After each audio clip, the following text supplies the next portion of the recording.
ഇന്ത്യയിലെ ആദ്യത്തെ open air art വാൾ museum ഉദ്ഘാടനം ചെയ്തത് ന്യൂഡൽഹി. 2025 അഖിലേന്ത്യാ ട്രാൻസ്ജെൻഡർ സമ്മേളനത്തിന് ആതിഥേയത്വം വഹിക്കുന്ന നഗരം അജ്മീർ. ദൂരദർശന്റെ ഡയറക്ടർ ജനറലായി നിയമിതമായത് കെ. സതീഷ് നമ്പൂതിരിപ്പാട്. നിയമസഭയിൽ വിവർത്തന സംവിധാനം നിലവിൽ വന്ന ആദ്യ ഇന്ത്യൻ സംസ്ഥാനം ഉത്തർപ്രദേശ്. ലോക മാതൃഭാഷാ ദിനം ഫെബ്രുവരി 21.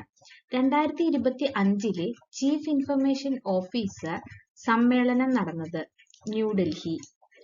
മജോറാന 1 എന്ന പേരിൽ ആദ്യത്തെ ക്വാണ്ടം കമ്പ്യൂട്ടിംഗ് ചിപ്പ് പുറത്തിറക്കിയ സംസ്ഥാനം മൈക്രോസോഫ്റ്റ്.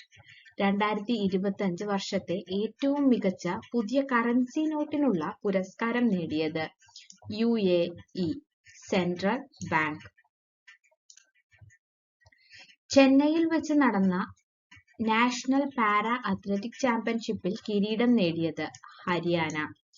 72ാമത് ലോകസുന്ദരി കിരീട മത്സരത്തിന്റെ വേദി Telangana.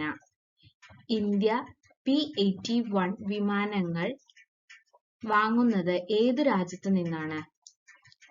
America. Global infrastructure resilience report പ്രസിദ്ധീകരിച്ച സംഘടന CDRI.